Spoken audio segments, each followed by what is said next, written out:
Hey UK Bills Mafia, this is Christian Wade of your Buffalo Bills. This is the Red, White and Buffalo Blues, a UK Bills podcast with your hosts, Matt and Alex. Let's go Buffalo! Woo!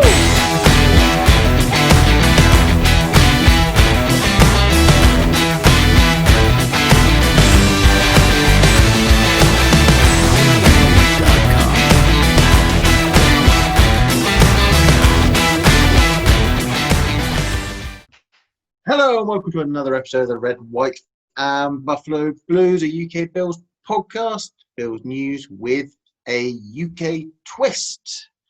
Now, I'm still here, always been here, but there's someone next to me. I don't know whether he's an imposter or he's come back. I don't know who the hell he is, but that guy there, I think he might be Alex. Alex, you back now? How you doing? Hello. Yeah. So, what was it? What did I miss? I missed the Rams review. I was driving, and that doesn't mean that's not a good place to record video. And then the Raiders preview. I believe Yes. I slept through it. You did. Yeah. You did. Yeah. Yes. It's really tough to come back to the UK from the States. You leave at 8 o'clock at night and you land at 7 in the morning and you're expected to stay up all day. That's impossible. So you take a nap, then you're up till 2. But when you're up till 2, you sleep till noon, and I missed my cutoff. Sorry. My wife and I are still on a horrible sleep schedule. We really got to figure this thing out because it's been 5 days since we've been back now. But anyway, you didn't tune in to talk about the time difference and my sleep schedule. The Bills are 4-0. How about that? Yeah. One quick question. Did you miss me? You know, I had nothing but nightmares of that face of yours just keeping me up at night.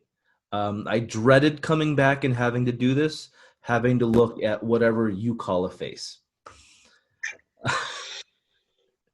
What, my Josh Allen face? I think I just got fired from this, but anyway, let's talk football, right? Yes. 4-0. First 4-0 start in what? 20 odd years or something like that? 2008, right? They say. I vividly remember that 2008 team as a team that I thought was going to make it. How silly we were, because that was Trent Edwards, who had 11 passing touchdowns on the season, and Josh has already eclipsed that. So how about that? Well, total touchdowns, but yeah. Yeah. Well, you add an extra one to that total touchdowns. Yeah. Well, you take off the interception last week. Yep. You add a touchdown on this week. Mm-hmm. Well, no, because the passing touchdown, when you look at it as total touchdowns, because you ran it in actually, but man, John Brown deserved that touchdown. That was an unbelievable catch that we'll talk about in a minute.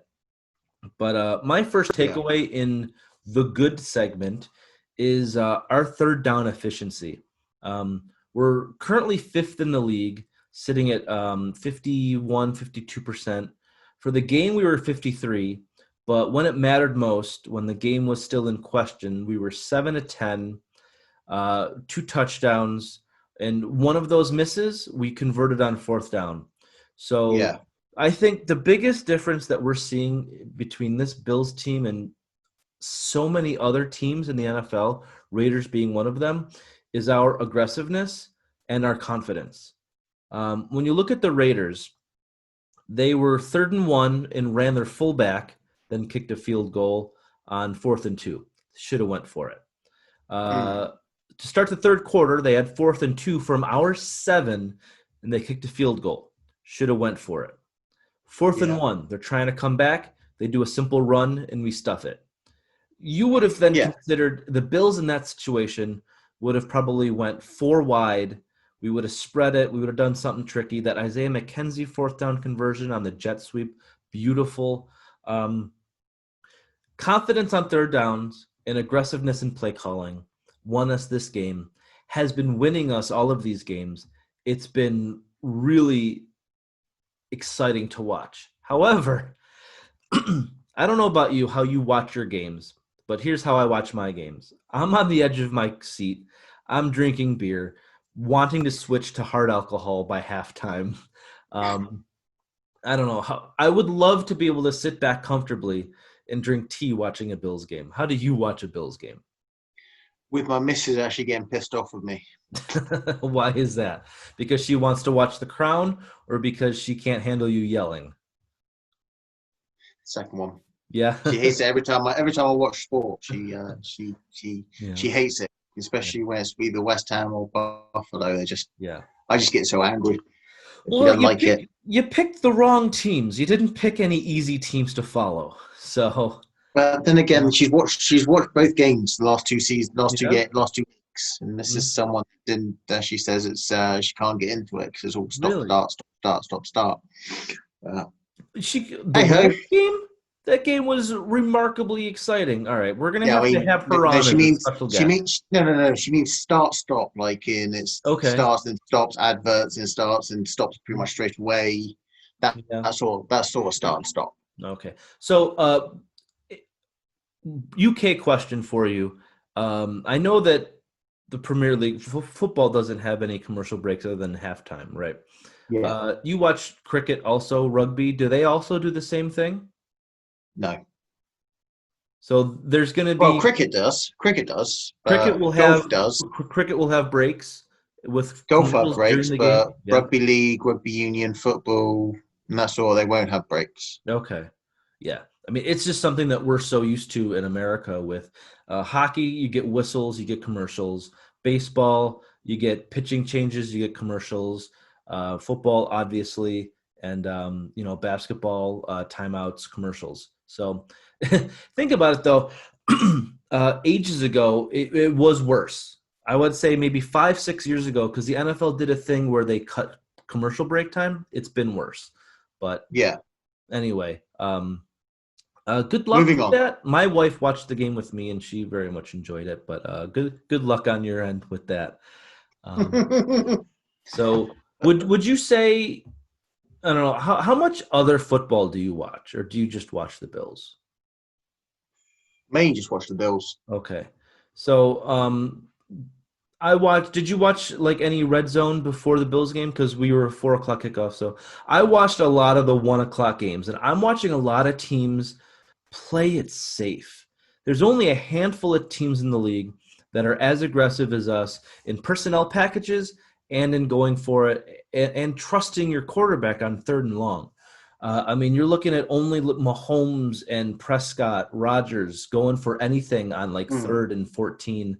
Every other team is just going to check down, which is something that we did at the end of the game because we solidified it. But that's one of my biggest takeaways was our aggressiveness and our confidence. Yeah. So let's talk another good in this game, the O-line. Yeah. They pass protection. They seem to have that down to a T. Run, they need to work a little bit more on it. But he got sacked once. Yep. And that was really his fault. That was not an O-line error. But, I mean, you mentioned the rush, the protection on rushing. Singletary had another really efficient game. He broke some runs. I just think that they're playing to their strength right now. We don't have to really run the ball because our passing offense is, top 5 in the league. Would you rather see a balance, or would you rather see Josh throwing it the way he is? To be honest, after 2 years of him improving, I'd rather see the former, the first Josh Allen offense more than the defense. I mean, I'm still scared about the defense this season, but there is ways and means, especially in this game and all season, that they haven't really had that off season. Yes, they've all come back. They've had a few miss out a couple of weeks and missing players, but I think there's still best yet to come for this defense. Yeah, I think it's the way the Raiders play. And we might talk about this just a tiny bit later, but especially I know some of the fan questions probably talking about the defense. So I'll mention this bit a bit later, but it's that O-line, the way they've actually protected Josh and just gives him that time. I mean, he doesn't need to even bounce on the foot. He can just stand still and still generate that power in that throw and make those tough throws, thread the needle, as they say. Yeah.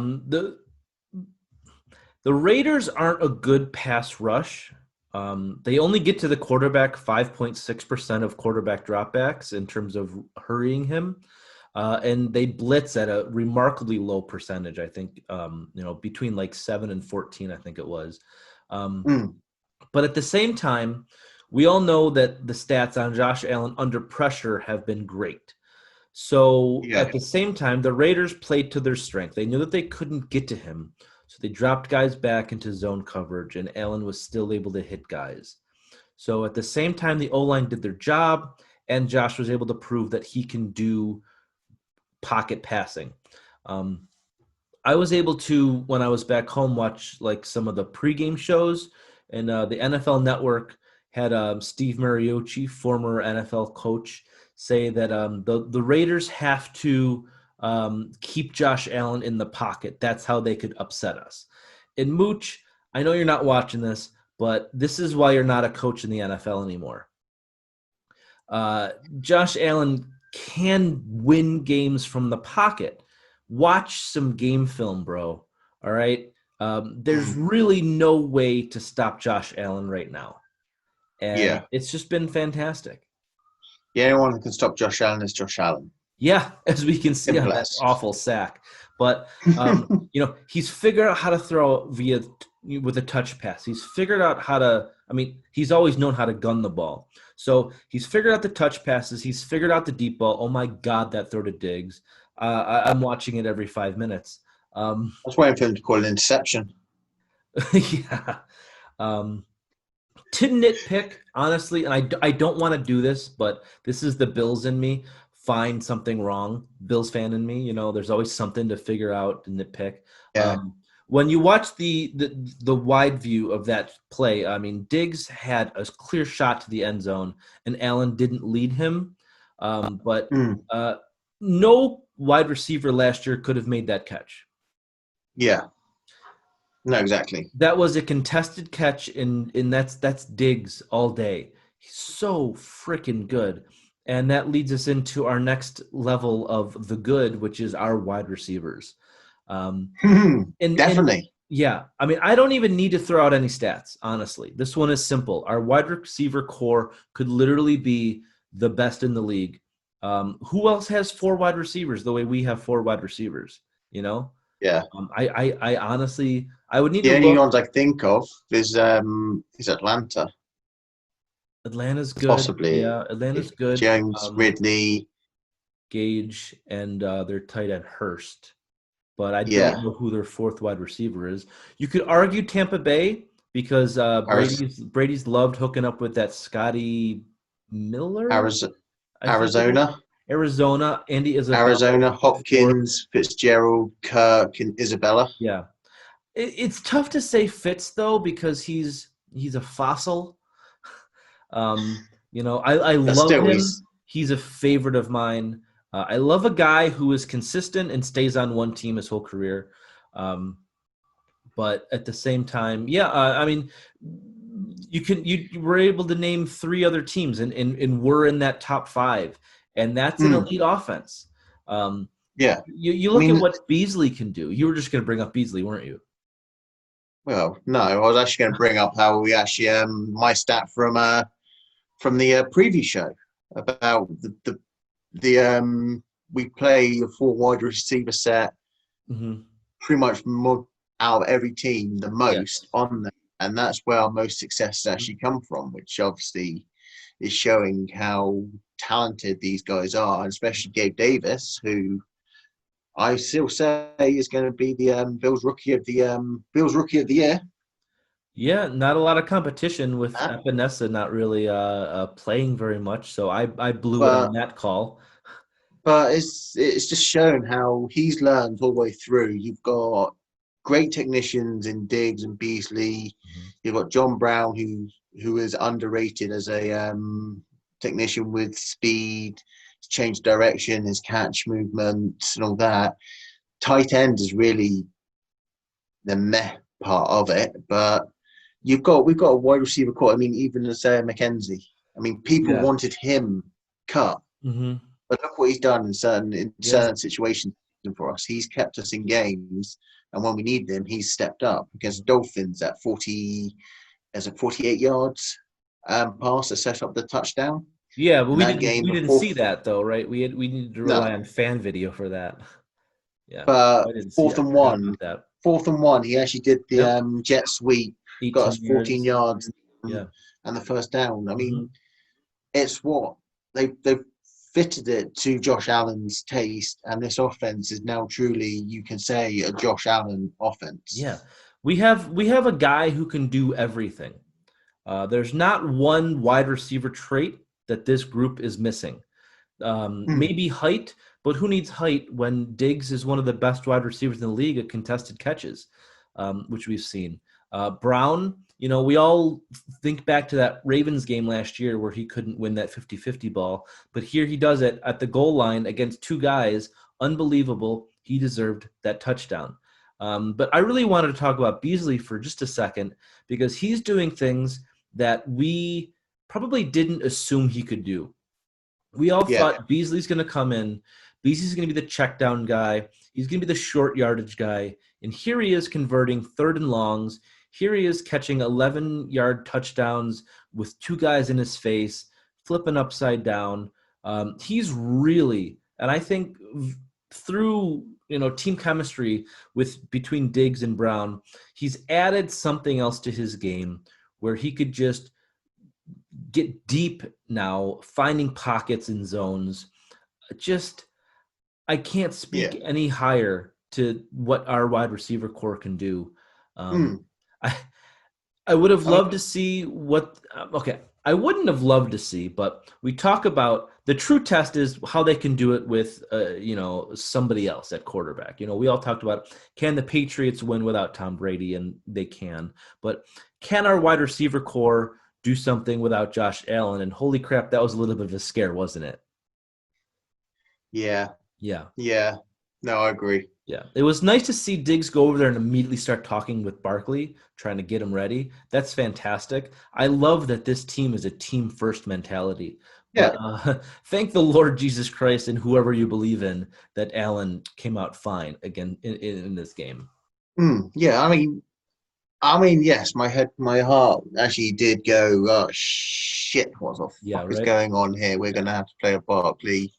We're going to lose the momentum going into it, but it's just the camaraderie. I hate saying that word, of the team. I mean, I say everyone said that Diggs, he's a diva. He doesn't want to be anywhere. He wants to all be about him. Yep. But I love the next man up mentality. I mean, when Beasley went out, McKenzie stepped in. We didn't see much of Gabe Davis after that touchdown, but we had an Andre Roberts. One of the best things, We had an Andre Roberts sighting. Yeah. Twice. He had some catches, but man, that punt return, that was fantastic. Yeah. That was on a play where that was on the fumble that wasn't a fumble, right? Yes. Yeah, and then we essentially got the ball back right around that same line of scrimmage. So, people were calling for McKenzie to be cut. People were calling for Andre Roberts to be cut. Don't go back and watch our 53-man show because I don't know what I said about wanting to get rid of one of those guys. But, we kept the right guys on this team. That's a credit to McDermott. You mentioned Diggs being a diva. I think that just is an indication of what the Vikings have in their coaching staff. His coaching staff was able to get him to buy in, I saw a tweet last night, and it showed up on Good Morning Football from Jamal Adams. He actually said they're well coached in reference to the Bills.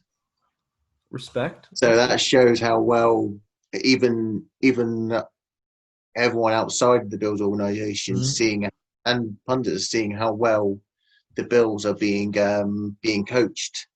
I'd rather to keep it a secret still, but it's nice that we're getting recognition where it's due. Yeah. I mean, even on Sky Sports NFL, they actually started saying or during the coverage, they were saying that the Bills are probably one of the better coached teams in there. So you're getting that recognition, and you see with the harmony. But Yeah. I mean, we could go on and on about all the good stuff, but I think we're going to have to address the elephants in the room and go with the bad. Well, before we get to the bad, I had a real quick segment that I didn't give you, so this is a surprise to you. But I'm calling it the meh. I want to know, do you think our third quarter issues are sorted? No. All right, so we held Vegas to 3 points on 2 drives. Josh was 4 for 4 on our second drive. The Brown touchdown could have been in the third quarter. So you're going to say, no, our third quarter issues aren't sorted. Do explain. It's the momentum again. The momentum they had it's the defense. It's the offense side. There are times where you can actually say that the second possession they started to kick into life, but the first possession when they had it on the way out, it was poor. I don't know what was actually going on. But then you've got the defense, them coming out and actually carrying on from where they left right at the end of the second quarter. I think it's, if you're going to say give me a percentage, I'm going to say it's about 75% probably Fixed, maybe 80%. There's still a little bit left to do. Yeah.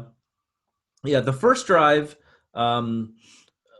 ends with 2 drops and an offensive holding penalty. So that's what led to 3rd and 20, I believe it was. I don't want to say out of sync. It's just, this could still be argued as a coincidence because not every team is going to convert on all of their drives. The other team is still trying to win the football game. But no, I get it. We got a lot of fan questions about the defense. And one thing that I wanted to bring up in terms of second half adjustments was, I'm answering a fan question a little early, so sorry about that. But they're talking about defensive personnel and only running basically a nickel defense. And nickel defenses can get run on. And I think that McDermott and Frazier's goal here was to rely on Edmonds and the D-line to stop the run, where you don't need a 4-4-3 kind of defensive alignment with 3 linebackers. That's being exposed. We did hold Josh Jacobs to under 50 yards rushing, and he's one of the best running backs in the league against a good offensive line in the Raiders. So the defense wasn't that bad. We did only, like I said, we held them to 3 points. They didn't. It was a bend not break defense. We had them punt on their second drive, only a field goal on their first drive. This could be leading to things. I think maybe they're learning how to handle it. You mentioned earlier in the show, no preseason. Things are ramping up. We're 4 games in now. Things should start to be comfortable. Coaches should start to understand what they have and what they don't have. So hopefully, like you said, this is a step in the right direction to sorting out the third quarter. I hope it is. Well, I think you also put down this defense to what the Raiders ran. The Raiders actually ran most of their, pretty much, I think about 80-90% of their run plays with a fullback as well, which then means that they're having to Bills have to bring on another linebacker and come out of that package they like. And when you've got AJ Klein in there, that's where their weak link was in there. When you've got, I think he gave up a few bad plays on there, but it's the way that the Raiders actually played their offense really, what's the word? It's really disorientated the Bills D, because they're used to, say, playing 4-2-5. Yeah. In there with obviously the big nickel coming down. But the Raiders actually took that away from the Bills. And I think that's probably going to be maybe one other team. I don't know, possibly maybe the Patriots or the Chiefs are going to start looking like that. So to play with the fullback, to try and bring him out that thing, that's probably going to be the way to do it. You might see that with the Patriots and the Titans. I wouldn't say with the Chiefs, because Mahomes is going to be in shotgun for most of the game. Yeah, and if you see, Mahomes has made a pass to the freaking fullback on the sausage pass. Yeah. Basket. Well, they can do anything, and that's going to be one hell of a game. But let's not talk about that game. Let's talk about this. Yes. Um, Yes. yeah. So segment number 3, the bad. Everyone wants to talk about the defense, and the first thing I want to say is, let's all just calm down a little bit. One of the reasons why there's so much talk about the defense is because of Twitter. If Twitter didn't exist, I think that the defense wouldn't be getting as bad as a rap as it would be. We're Yeah. expecting this defense to be a top unit because of, I think, the history of what the Buffalo Bills are. In 2019, we were 4th in yards against. In 2018, we were 2nd. Looking further back, you have 4th in 2013, 10th in 2013, 14th in 2008, 2nd in 2004 and 2003, going really far back. I remember those defenses back in the day being really good with like London Fletcher and Takeo Spikes. So the consensus for Bills football is win with defense. And that has changed through the course of last year and into this year, absolutely. Sure, Carr had 300 yards, but like I said, we held Jacobs to under 50. We held Waller to under 100.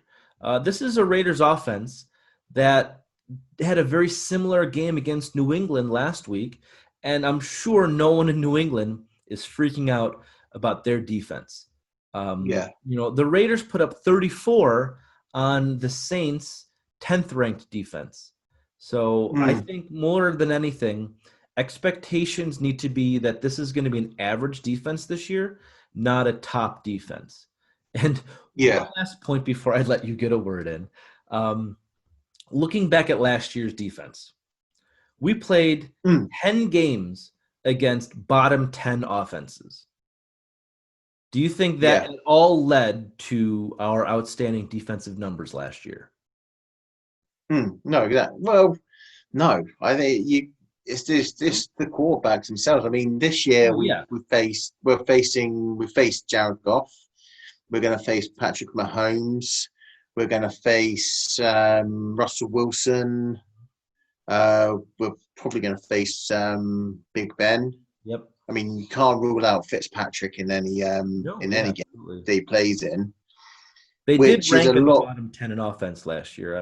Last year, you're mentioning the quarterbacks we're facing this year. You look at the quarterbacks we faced last year, like Daniel Jones, Dwayne Haskins, and whoever the Broncos rolled out last year. I don't even remember who he was. Drew Lock.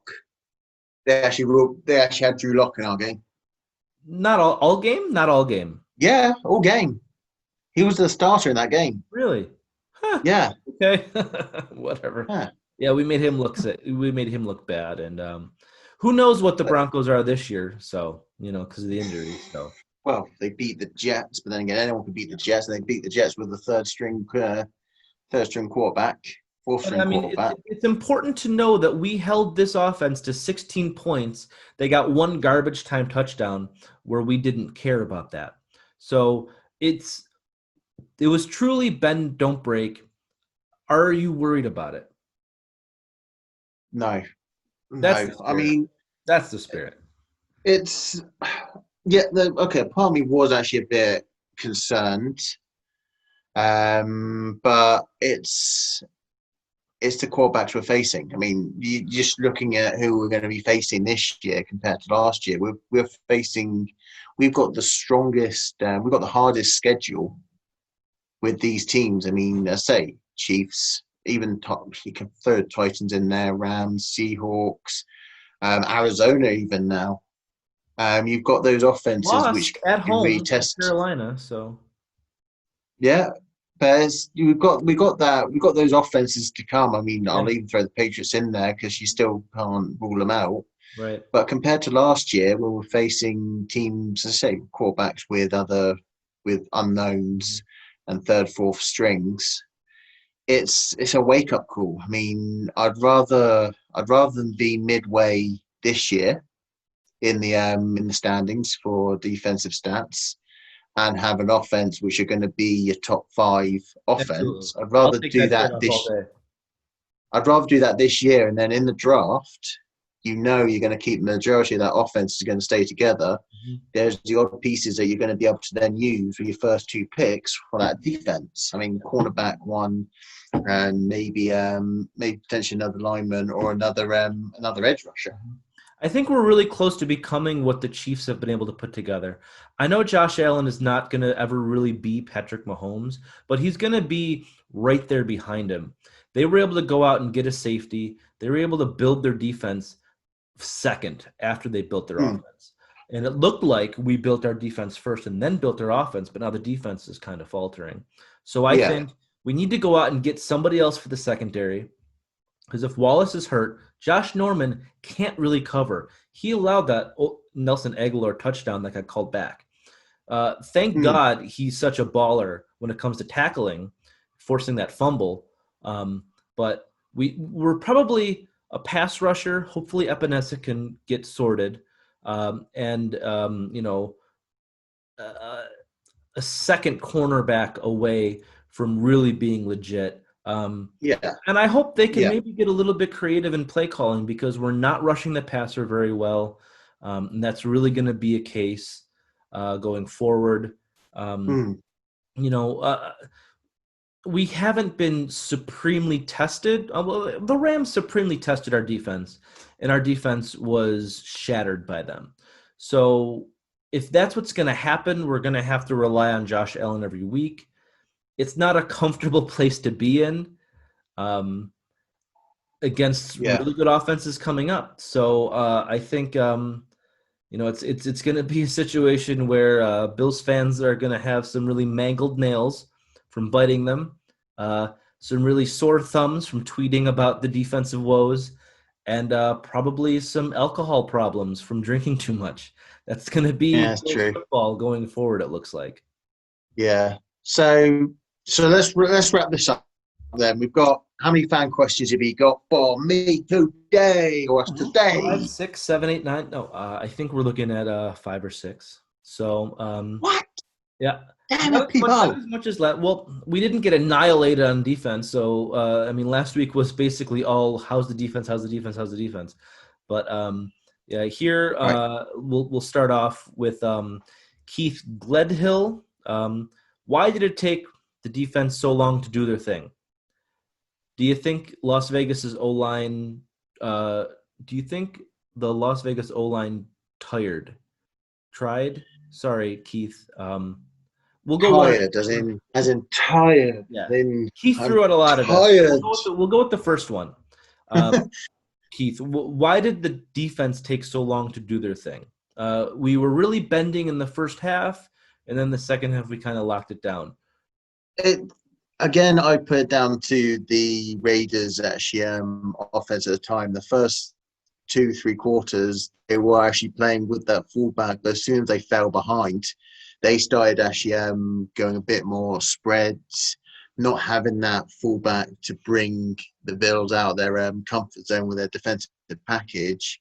And the more and more they had to fight and actually and press to try and get points, the more gaps and the more fatigue they're starting to get, because they played a fair few no huddles and actually quick plays. Mm-hmm. I think yes, there's a bit that they tied out, but I think it was the scheme. I was going to say Oakland there, Las Vegas. They really broke their own offensive approach in order to save the game. So I think that's probably the reason why it took so long, and we managed to get a lot more pressure because Carr's trying to force it. Everyone's trying to force that play, which played into the Bills' hands. Yeah, and that's one thing that the Bills' defense did a lot last year was be able to go up and then have the other team play into what our defensive strength was. He also asked, could Tyler Bass end up costing us a game? And I want to say absolutely. No matter what you have, you got to remember he's a rookie kicker, and he's got to figure it out. You got to hope that will happen. But yeah, I imagine he'll lose us one game this year, and I'm okay with it because that's what you get. Here's a kid with a lot of talent that's just got to figure it out, and I think he'll get there. What do you think? Yeah, I think he maybe, possibly, but I don't see it being a thing that we're all going to hide behind our cushions. Okay. And then he also said, will Josh Norman prove to be a crucial signing? His experience and know-how can only be good for the defense. Yes. Yes, Talk about it's going to be experience, though. You're looking at a guy who's been in the league for 9 years. His legs aren't what they used to. no, but He's going to be a better zone coverage. yeah, he fits the Bills' defensive scheme. He's good run stopper. He's good to pass on the experience. He's one of those astute signings. Got a lot of energy too. I loved it. I love watching him Yeah, go nuts on the sideline and celebrating his plays. yeah. Right, next. Chris Spencer. Diggs gets all the headlines out of Allen's weapons, and rightly so. Which weapon do you believe is the most deserving of a bit more of a spotlight? It's Beasley for me. Love that dude. So, other than Diggs and Allen, who has been your offensive MVP so far? I'm as much as I want to say Beasley for what he's done, especially last week with the 3rd and 22 and that touchdown catch today. I'm going to stick with who I actually picked for the rookie of the year, You keep saying that, aren't Gabe you? Davis. He's come in. He's actually I don't think he's dropped a pass this season. He's caught everything that's thrown his way. He's actually run routes that are not even designed for him, they're designed for someone else. He came in to perfection, and he's really been putting up the numbers and pressing quite a lot with his whole play. So I think he's the one that should get more spotlight, and we've got a decent, if we can keep Beasley, Brown next year, we've got a top 4 wide receiver core, which is going to keep us going. Yeah. No, for me, it's absolutely Beasley. He's doing things that, like I said, we didn't expect him to be able to do. They're using him in a way of a more complete wide receiver instead of just, a gadget little check down guy. And I love that. It just shows the confidence that they have in him and the ability that he's shown to, make that pay off. I don't think that we're going to keep everybody next year. I think that right now Beasley's proving more worth than Brown, where Gabe Davis can step in. I'd rather use some of that money on a defensive piece. So, we still have another wide receiver, rookie wide receiver that could come in and fill in. Duke Williams still in the practice squad, so if something happens next year, we might be able to keep some of those guys. There's worth there, but financially, when you look at Brandon Beane's job, it might help to lose Brown next year. Yeah. Chris Payne threw out a lot at us here. It's a big one. So Can you summarize it? I've only read it once, so I can't summarize. You sent it to me as well. We'll break it down piece by piece. Really? We got time here. Time. Let's have a look. Like me, are you calm about the defense is playing as likely the lack of preseason hasn't helped? Yes. So we talked about that. Yes. The defense can really tighten up going forward. Are you slightly concerned? It's 50-50. It's based on what your expectation is. My expectation is going to be an average defense this year. So if they end up 15-17, I'll be satisfied with that as long as our offense is top 10. And then he also talks about the defensive formations. We're playing 4-2-5 instead of 4-3-3. That's been what people expected going into this year, knowing that weak side linebacker is a weakness, knowing that Milano and Edmonds are the only strength at linebacker. That could lead to problems with rush defenses. But like I said, we held Jacobs in check this game, so that's not too bad. Do you think Frazier doesn't trust Klein or Epinesa because he's a raw rookie? Or do you think Frazier is just trying something new? Frazier is on the bend, don't break it. I mean, to be honest, I'd rather have Dodson in for Klein, to be honest. Because when you've got athleticism like Milano, you've got athleticism like Dodson.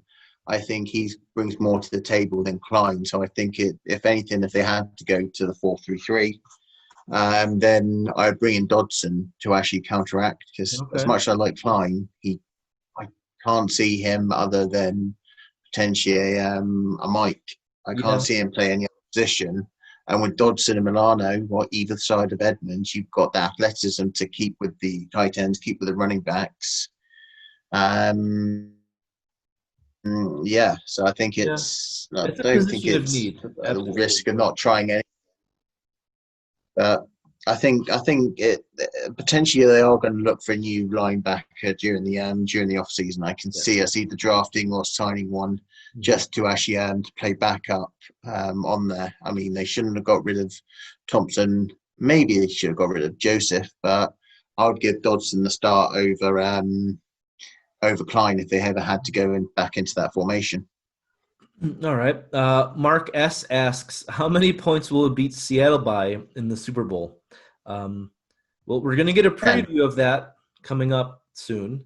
If we can get past Baltimore and Kansas City and end up playing a team like Seattle in the Super Bowl, how amazing would it be as a football fan? Just take off your Bills hat as a football fan to watch a game where the Bills offense goes against the Seattle offense. That's just going to be amazing.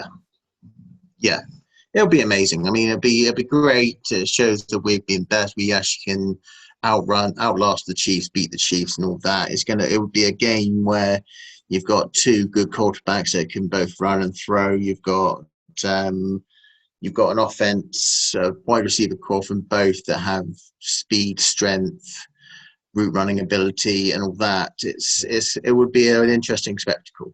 Mm-hmm. I mean, we're going to see it, you know. We'll be playing Seattle, so that'll be one hell of a game. But settle down in the Super Bowl talk. It's week 4. I know it looks good, but one game at a time is what the teams talk about, and the fans need to take it that way as well. Yeah. And then Dave Thorpe, like you said, 4-0 is all that counts. D stepped up in the second half. Norman and Jefferson were crucial turnovers. Diggs was awesome. That 49-yard catch, wow, absolutely. Why can't we just win easy, though, he asks. It's not the Bills' way of doing it. It's not. It's something to keep us all to the edge of the seat. I'd rather it be something like that where we do stretch away. Don't get me wrong. I'd love us to just complete whitewash teams and all that, but then it just sucked the fun out of the game, and it'll suck the fun out of our review shows. Well, because if